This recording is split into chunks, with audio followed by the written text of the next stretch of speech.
Corona की vaccine के लिए दुनिया भर में तैयारियां हो रही हैं, लेकिन इसी बीच कोरोना ने एक बार फिर सबको डरा दिया है। ये नया डर कोरोना के नए रूप की वजह से पैदा हुआ। कोरोना वायरस का नया स्ट्रेन आ गया है। इसका मतलब यह हुआ कि डॉक्टरों को, वैज्ञानिकों को एक बार फिर इसके नए रूप से लड़ना होगा। सवाल यह है, क्या साल 2021 भी कोरोना के खौफ में गुजरेगा? इसी पर बातचीत करने के लिए कई खास मेहमान मेरे साथ जुड़ने वाले हैं। एबीपी न्यूज पर एक इंटरनेशनल कॉन्फ्रेंस बुलाई गई है। मेरे साथ जो तमाम मेहमान हैं उनसे मैं आपका परिचय करवा दूं। अमेरिका के न्यूयॉर्क से डॉक्टर धीरज कौल मेरे साथ जुड़ चुके हैं, उनसे भी हमारी बातचीत होगी। इसके अलावा हमारे साथ नीदरलैंड से डॉक्टर अजय महालका जुड़ चुके हैं, उनसे भी बातचीत होगी। आपको हम लिए चलेंगे डॉक्टर संजय राय के पास भी, नई दिल्ली से हमारे साथ मौजूद हैं, जो एम्स दिल्ली में भारत बायोटेक की वैक्सीन के प्रिंसिपल इन्वेस्टिगेटर हैं। लंदन से हमारे साथ डॉक्टर विक्रम तलावलीकर हैं, इनसे भी हमारी बातचीत होगी। शंघाई भी हम आपको लिए चलेंगे डॉक्टर संजीव चौबे के पास, और नई दिल्ली से ही डॉक्टर संदीप नायर भी हमारे साथ हैं, जो कि सीनियर डॉक्टर हैं BLK centre for chest and respiratory disease के। तो तमाम मेहमानों के पास मैं चलूं, लेकिन डॉक्टर संजय मैं आपके पास सबसे पहले आना चाहूंगा और जरा हमारे दर्शकों को यह बताइए, ये नया स्ट्रेन है क्या, ये क्या बला है आखिर? बहुत आसान सी भाषा ये मैं बताना चाहूँगा। जो वायरसेस होते हैं, जब भी शरीर में आते हैं, इम्यून सिस्टम उसको बहुत जल्दी से जल्दी क्लियर आउट कर जाता है। अगर वो क्लियर आउट नहीं हो पाते हैं, जिस तरह से ये केसेस अभी कोरोना के केस में हुआ है, जैसे कि कोई भी पर्सन जो इम्यून सप्रेस्ड है और वो अगर क्लियर आउट नहीं हुआ तो वो लॉन्गर टर्म वायरस रेप्लिकेट होते रहते हैं और उनमें म्यूटेशंस होते हैं। आप ये सिर्फ एक स्ट्रेन की बात कर रहे हैं, एक म्यूटेशन की। अभी तक नोन 4000 म्यूटेशंस कोरोना में है। डरने की जरूरत नहीं है, क्योंकि ये वायरस का एक रूल है, वो ऐसा होता ही होता है। इसमें एक जो समझने की बात है, अभी जो बात हम लोग करते हैं B.1.17 की, उसमें एक ऐसा म्यूटेशन हुआ है जो स्पाइक प्रोटीन पर है। स्पाइक प्रोटीन जो हमारे सेल में जाने के लिए हमारे एंकर से जुड़ता है, वहां पर एक म्यूटेशन हुआ है। मुझे अभी तक ये नहीं पता, हम लोग अभी तक ये नहीं जानते कि ये म्यूटेशन वायरस को वीक कर रहा है या स्ट्रॉन्ग कर रहा है, सिम्टम को एग्रीवेट कर रहा है या डिक्रीज कर रहा है। बस हम इतना जानते हैं कि वो जो बाइंडिंग है उसकी थोड़ी बहुत इंक्रीज हुई है, लेकिन उसका क्या असर है, यूजुअली जो वायरोलॉजिस्ट हैं, जो साइंटिस्ट हैं, ये मान के चलते हैं कि अगर ये म्यूटेशन हो रहे हैं वायरस में तो वायरस वीक होते हैं। अब हाँ, और जहां तक जो बात आप कह रहे हैं डॉक्टर साहब, ये तो सुकून वाली बात है, क्योंकि डर का वातावरण इस बात को लेकर बन रहा है। डॉक्टर संजीव चौबे, मैं चाहूंगा आप भी आए इस बहस में और जरा अपनी बात रखिए। कहा यह जा रहा है नए स्ट्रेन के बारे में, ये ज्यादा ताकतवर है, ये ज्यादा खतरनाक है।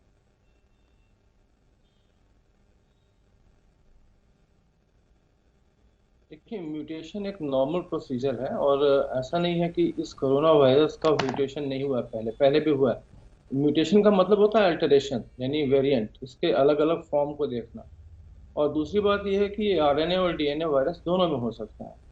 अब ये भी बात सही है कि यह वायरस जो है वो हो सकता है कि संक्रमित ज्यादा तेज रूप से फैल रहा हो, लेकिन वो न्यूट्रल, मतलब हमारे बॉडी में कोई ज्यादा इफेक्ट नहीं डाल रहा हो। और हो सकता है कि थोड़ा सा वो एक अलग वेरिएंट, मतलब अगर है तो थोड़ा सा हो सकता है कि फर्टिलिटी रेट, मतलब कि ज्यादा भी सिक कर सकता है और कम भी सिक कर सकता है, दोनों बातें हैं इसमें। तो तीसरी बात यह है कि ये जो है कोई कभी कभी कोई इफेक्ट नहीं होता है। हम सिर्फ एक होता है कि वेरिएंट पाया गया, लोग इसको लेके डर जाते हैं और उसका इफेक्ट हमें देखने को नहीं मिलता है, वो नॉर्मली रहता है। मतलब जैसे आप समझ लीजिए कि म्यूटेशन समझिए जुड़वा भाई हुआ, और जैसे स्टीव वॉग और एक मार्क वॉग, दोनों के देखने में दोनों भी अलग अलग हैं, लेकिन दोनों जुड़वा ही हैं। बायोलॉजिकल फादर उनके एक हैं और दोनों ट्विंस हैं, लेकिन दोनों का नेचर कैरेक्टर अलग है। लेकिन इसका मतलब ये नहीं है कि वो हार्मफुल है और या फिर वो ज़्यादा क्या बोलते हैं कि डेडली है।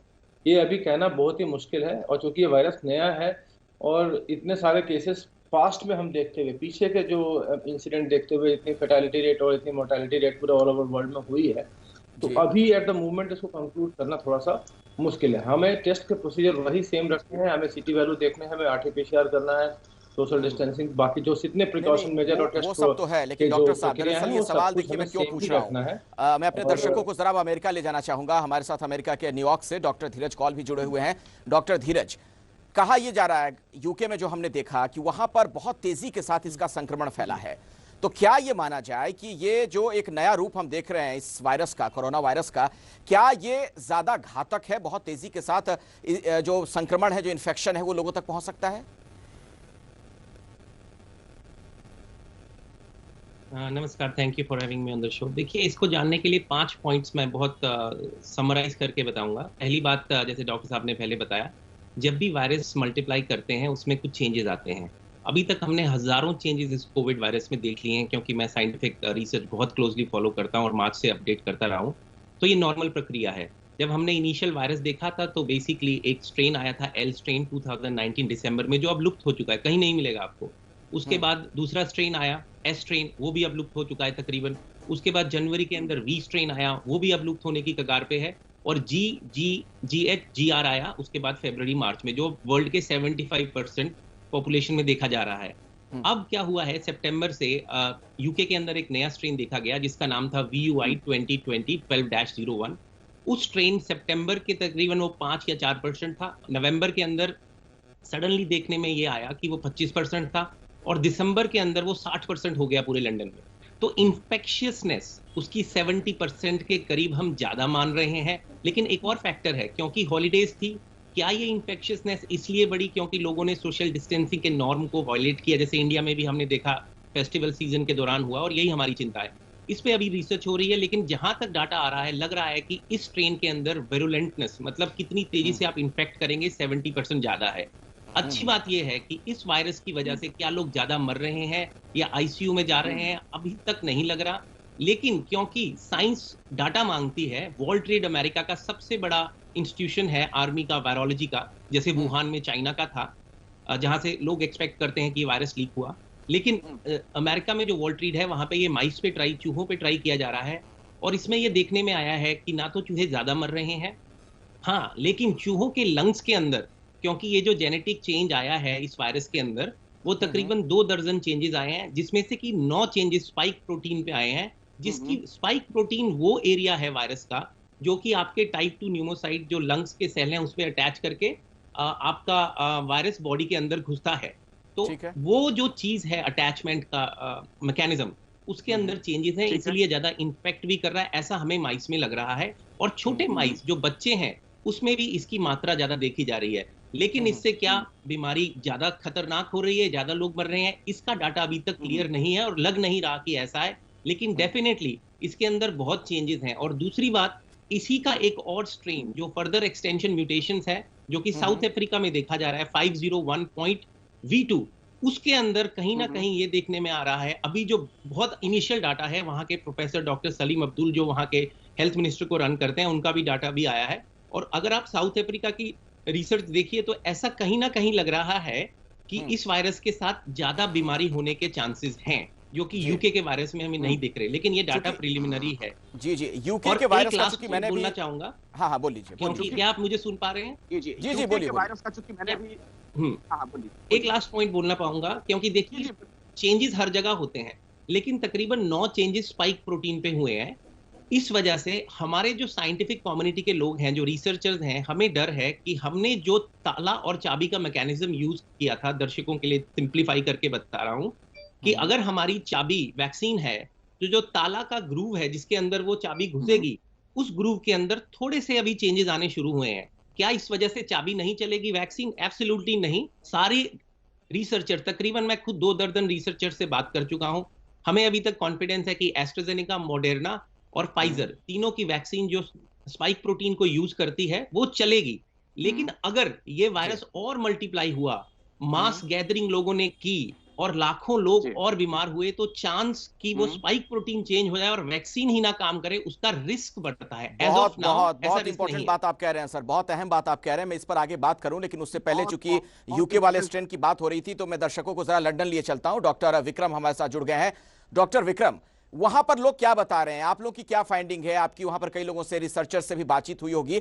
वहां पर जो बहुत तेजी के साथ बीमारी का फैलाव हुआ, उसके पीछे वजह सिर्फ ये स्ट्रेन, इसका नया कैरेक्टर, या फिर सोशल गैदरिंग है? क्योंकि कहा यह जा रहा है कि पिछले दिनों में छुट्टियों में काफी छुट्टियों वाले दिन थे, लोग काफी मिले जुले भी।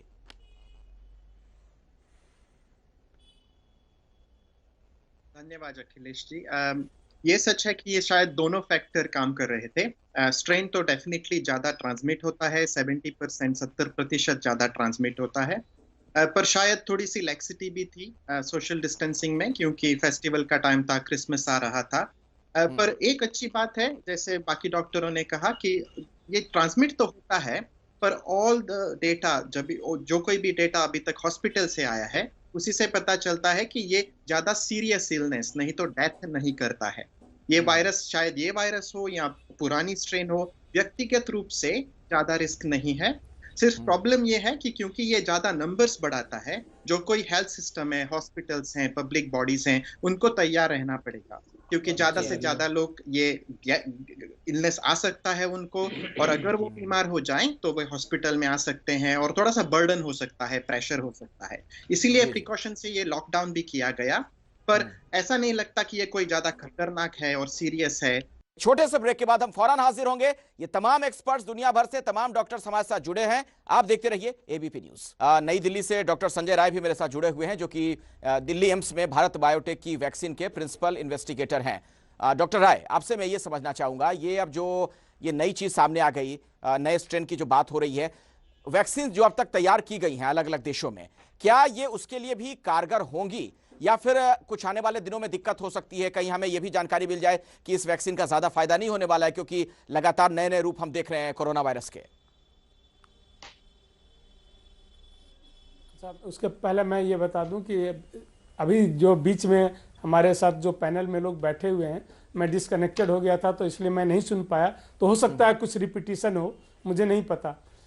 जहाँ तक वैक्सीन की बात है, जो अभी वैक्सीन पूरी दुनिया में 6 वैक्सीन के आसपास जो है अप्रूव्ड है, जो वहाँ पे यूके में है वो तो सिर्फ फाइजर की वैक्सीन है। तो अगर मैं सिर्फ इसीलिए उसकी सिर्फ बात करना चाहूँगा, हमारे पास ऐसा कोई एविडेंस अभी तक नहीं जनरेट हो पाया है, जैसा कि यूके अथॉरिटी ने बताया है कि ये वैक्सीन काम नहीं करेगा। सो अभी ये मान के चलना चाहिए कि ये वैक्सीन उसमें काम करेगा।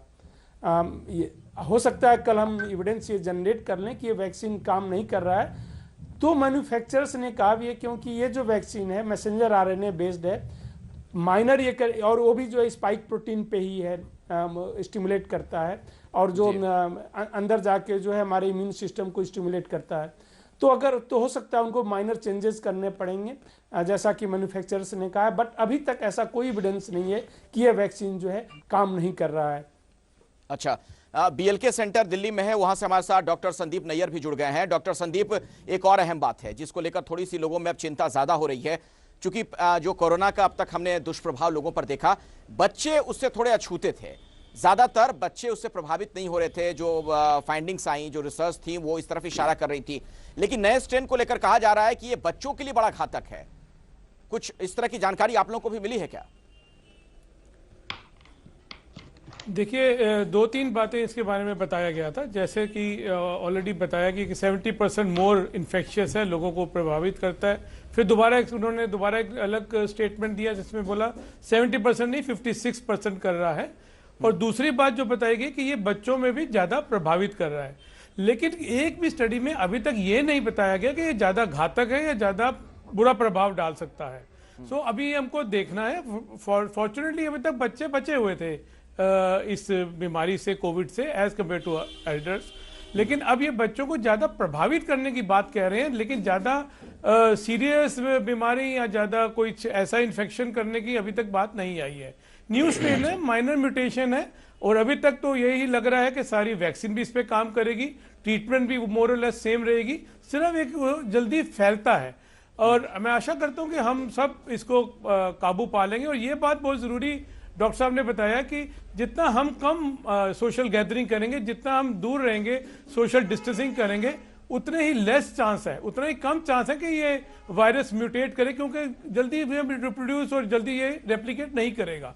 तो हमको ट्रांसमिशन तो रोकना ही रोकना है, चाहे जितनी भी वैक्सीन, जितनी भी ट्रीटमेंट आ जाए, ट्रांसमिशन रोकने के लिए हमको भरपूर काम करना चाहिए।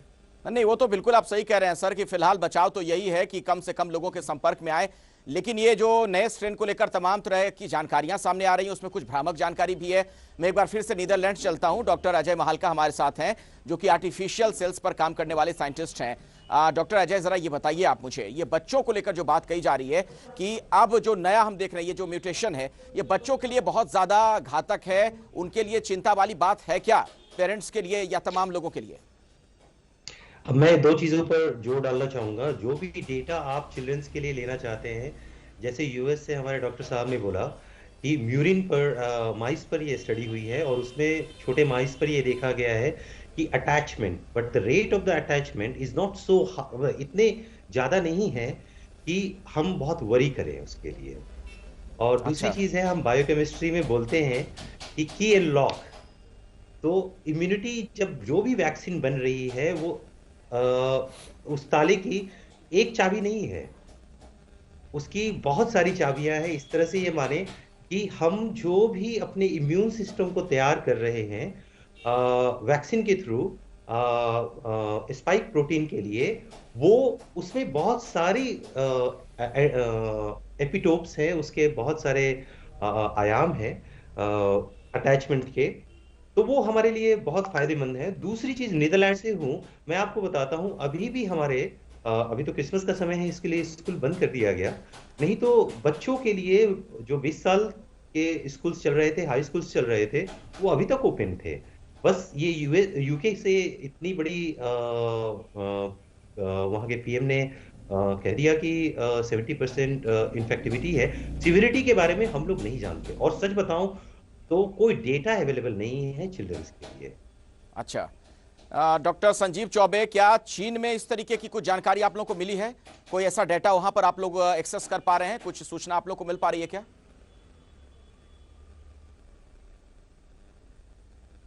नहीं, हमारे यहाँ तो अभी तक कोई इस तरह का दूसरा स्ट्रेन देखने को नहीं मिला है।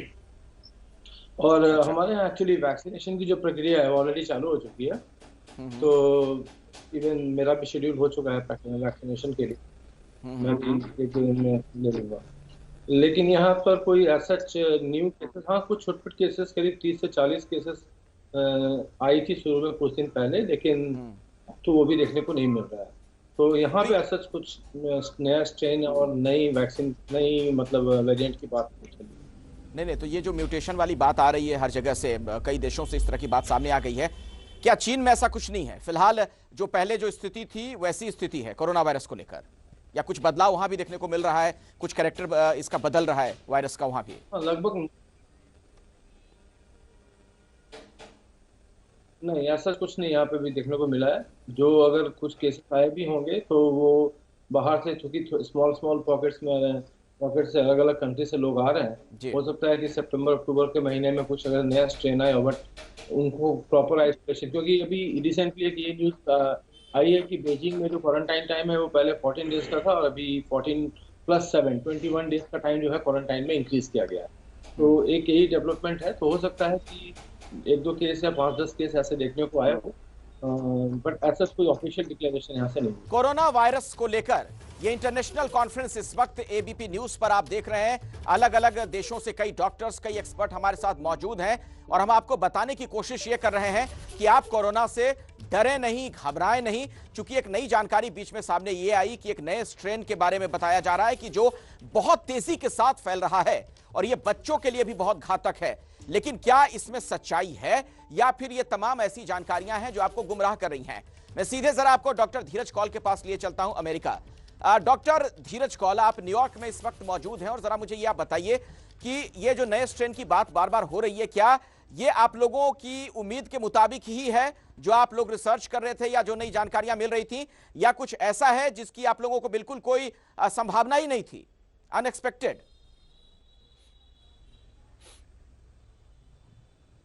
देखिए, ये कहना सही नहीं होगा कि हम इसको एक्सपेक्ट कर रहे थे। अगर हम इसे एक्सपेक्ट कर रहे होते तो आपने जो हड़कंप यूरोप में देखा वो होता ही नहीं।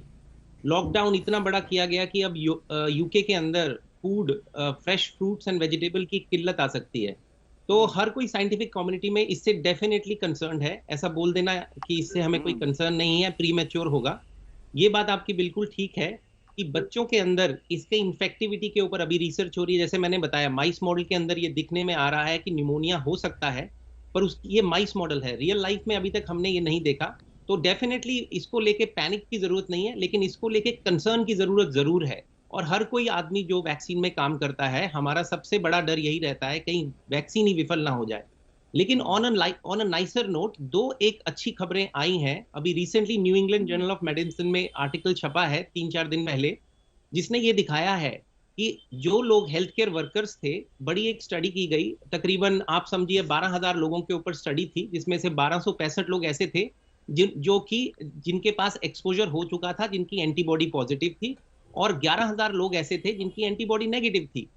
जब हम स्टडी को क्लोजली देखते हैं तो हमें यह पता लगा कि अगर आप कोरोना से ग्रसित हो चुके हैं और आपके पास एंटीबॉडी है, तो 6 मंथ के लिए आप बहुत प्रोटेक्टेड हैं। आप विश्वास करिए कि जो लोग कोरोना से ग्रसित नहीं थे, उनमें 223 लोगों को कोविड हुआ दोबारा ड्यूरिंग दिस टाइम, और जो लोग कोरोना से ग्रसित थे एंटीबॉडी पॉजिटिव से, सिर्फ 2 लोगों को हुआ। तो कहीं ना कहीं ये देखने में आ रहा है कि अगर आप एक बारी कोरोना से रिकवर हो चुके हैं तो 6 महीने का प्रोटेक्शन तो है। ये बहुत बड़ी और इंपॉर्टेंट न्यूज है।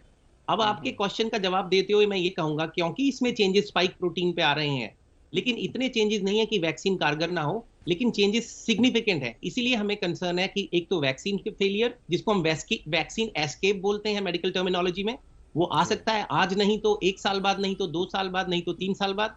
और ये वायरस हमारे बीच में रहेगा, ये कहीं अदृश्य नहीं होगा। अब ये आ चुका है, ये रहेगा, हमें इसके साथ जीना सीखना पड़ेगा। डॉक्टर संदीप नैयर का जरा रुख कर लेते हैं। हमारे साथ बीएलके सेंटर से दिल्ली से मौजूद हैं डॉक्टर संदीप, अगर ये जो स्ट्रेन है बहुत तेजी के साथ इसका प्रसार होता है, संक्रमण होता है, तब तो भारत जैसे देश के लिए वाकई में चिंता की बात है, जहां पर बहुत ज्यादा सघन आबादी है, लोग जो रहते हैं बहुत बड़ी संख्या में यहां पर जनसंख्या है।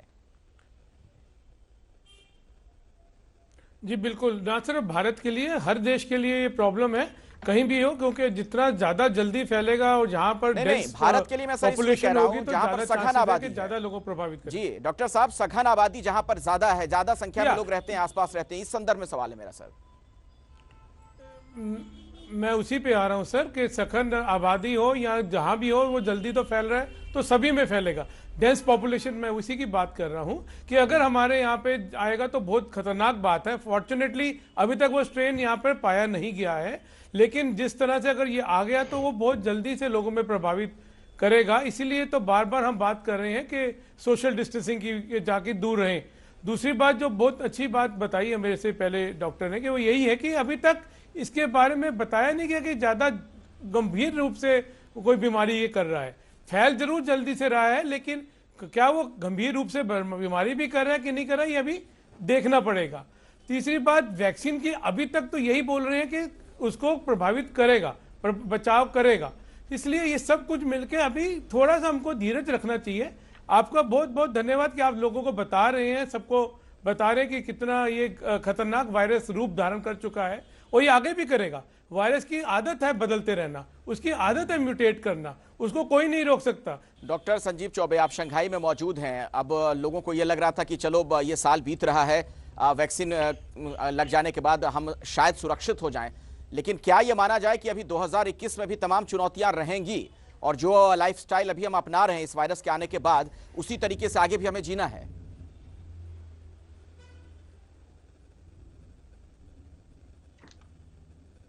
देखिए, ये वैक्सीन, ये जो वायरस है जिसका स्प्रेड हुआ है, अभी तो पूरे ऑल ओवर वर्ल्ड में है, और इसके लिए सबसे बेस्ट तरीका यही है कि जो प्रिकॉशन, मैं बार बार यही बोल रहा हूँ कि ये सारी बातें स्पेकुलेशन की हैं। अभी तक डॉक्टर कॉल ये बोल रहे थे L strain, X strain, Y strain, whatever, वो सारी चीज़ें अब डिमिनिश हो रही है। हमें उससे मतलब नहीं है वो स्ट्रेन कितनी फेटल हुई, क्या जो डिमिनिश हुई उससे पहले वो कितना फेटल हुई थी, वो हमें नहीं पता।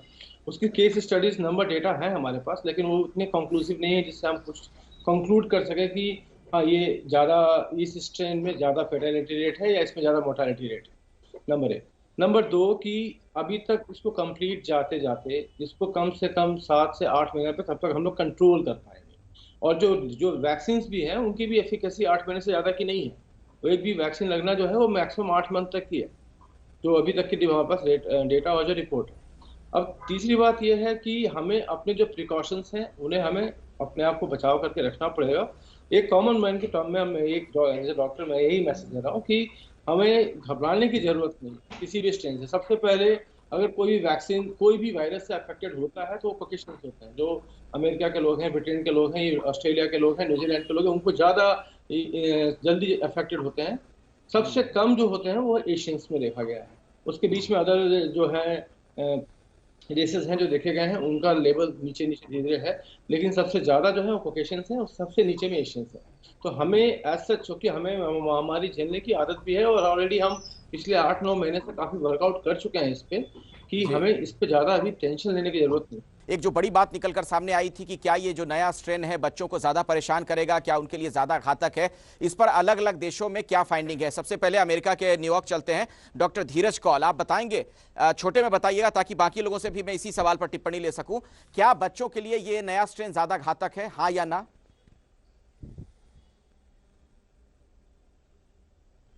अभी तक इस पे कोई डाटा नहीं है, अभी तक नहीं लगता, लेकिन माइस मॉडल के अंदर लंग्स को इफेक्ट कर रहा है more as compare to the conventional.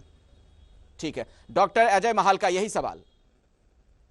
अभी तक कोई डेटा नहीं है जिस तरह से कौल साहब ने कहा, लेकिन मैं ये कहना चाहूंगा कि बच्चों में इम्यूनिटी बहुत स्ट्रांग होती है, कोई भी स्ट्रेन हो कोई फर्क नहीं पड़ता। दिल्ली से डॉक्टर संजय राय हमारे साथ हैं। डॉक्टर संजय, यही सवाल आपसे भी।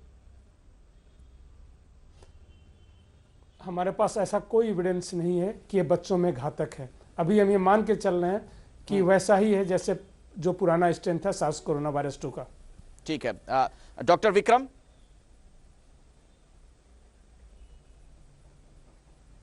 जी नहीं, ऐसा कोई भी एविडेंस नहीं है कि बच्चों में ये ज्यादा खतरनाक है। अभी तक तो पिछली स्ट्रेन की तरह ही लग रहा है। पिछली, ठीक है। डॉक्टर संजीव।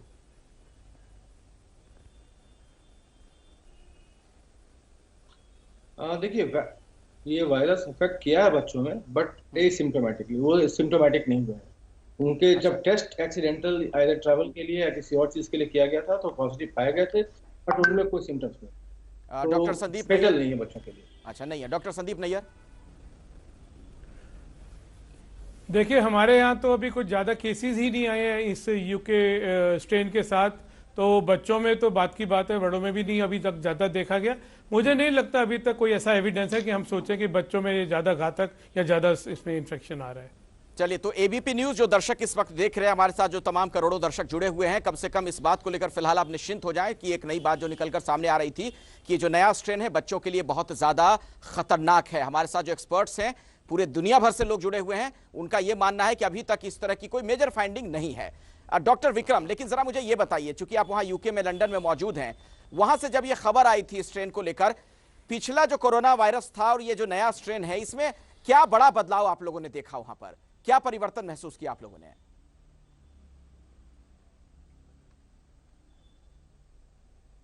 बदलाव तो ये है कि ये जरूर ज्यादा फैलता है।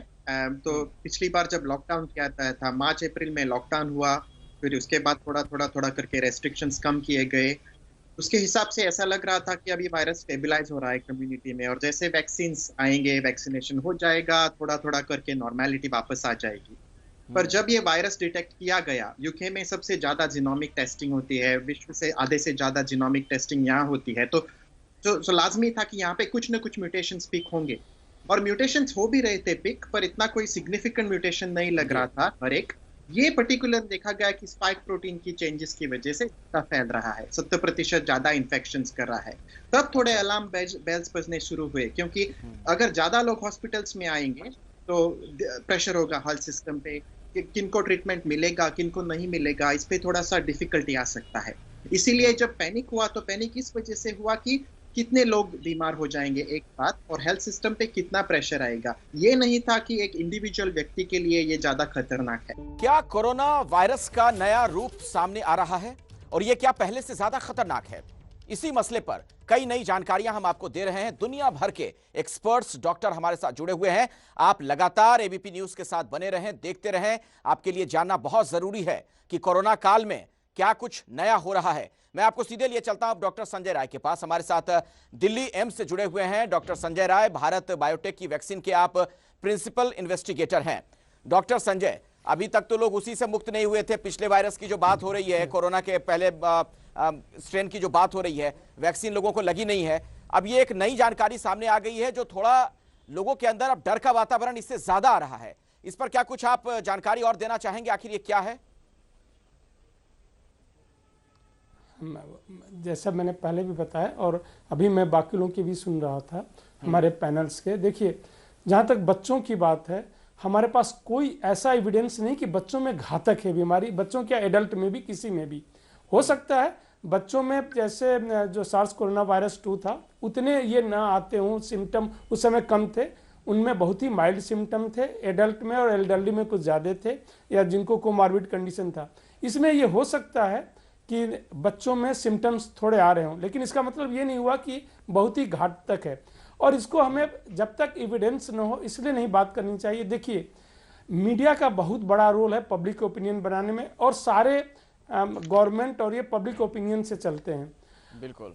अगर हम बिना एविडेंस का बच्चों की में बात करते रहें तो इसके एक्सप्लॉयटेशन होने के चांसेस हैं, स्पेशली वैक्सीन मैन्युफैक्चरर द्वारा। मैं इंडिया का एग्जांपल दे दूं, करीब 50 करोड़ बच्चे जो हैं 18 साल से कम उम्र के हैं इस देश में, वह अभी एक्सक्लूडेड हैं।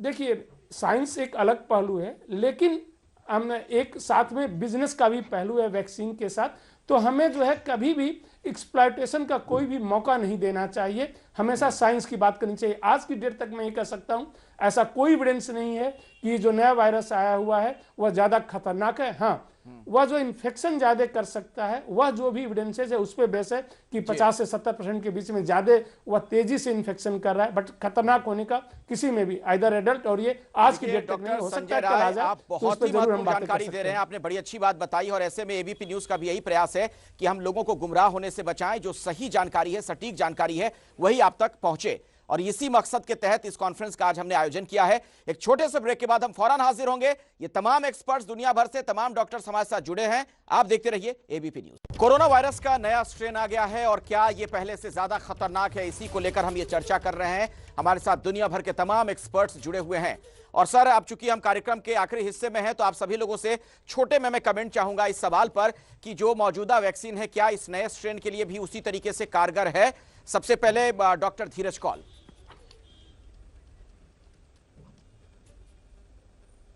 देखिए, मैं अपनी बात को फर्दर कहते हुए कहूँगा, अभी तक बिल्कुल ऐसा लग रहा है, लेकिन कंसर्न है जब तक हम सोशल गैदरिंग्स को रोकेंगे नहीं, मास स्प्रेड ऑफ वायरस को रोकेंगे नहीं, वो रिस्क जो है कि कारगर ना हो फ्यूचर में, उसको हम कंट्रोल नहीं कर पाएंगे, और कोई गवर्नमेंट नहीं कर पाएगी। भारत सरकार बहुत अच्छा काम कर रही है, लेकिन पब्लिक के एफर्ट की जरूरत है। और एक पॉइंट और बोलना चाहूंगा, रिसेंटली एफडीए ने अप्रूव किए हैं 2 कॉकटेल्स, एक है इलाई लिली की, एक है रेजेनरॉन की, सिंथेटिक एंटीबॉडीज, और ये उनको दी जाती हैं जो माइल्ड टू मॉडरेट कोविड है और हॉस्पिटलाइज नहीं है, ऑक्सीजन पे नहीं है, 12 साल से ऊपर की उम्र के लोग हैं, 40 किलो से ज्यादा वेट है, उनके अंदर बहुत अच्छा रिजल्ट दिखा है। और इवन इन एंटीबॉडीज का जो भी प्रीलिम डाटा आ रहा है, वो भी इसके खिलाफ काम कर रही है। तो न्यूज अच्छी है, लेकिन पब्लिक को कंसर्न रहना है और अपने आप को बचाना है, अपने लिए और डॉक्टर अजय महालका, इसी पर आपसे कमेंट चाहूंगा।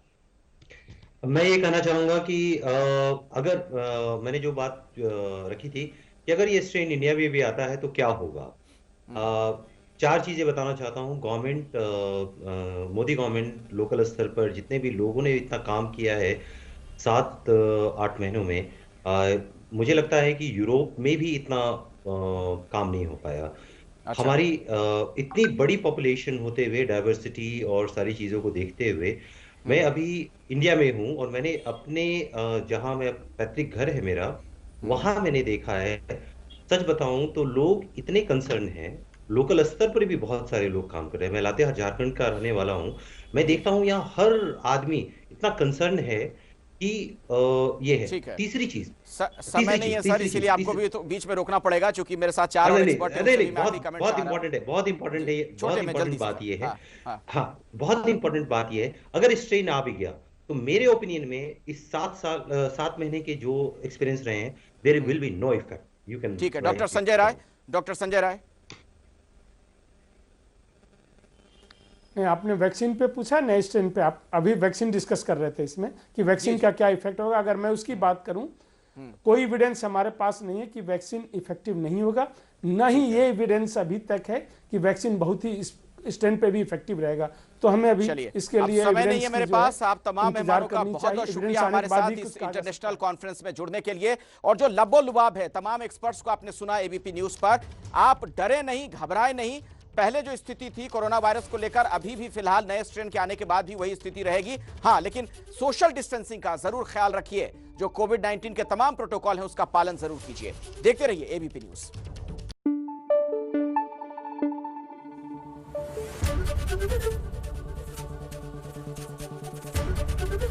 एबीपी न्यूज आपको रखे आगे।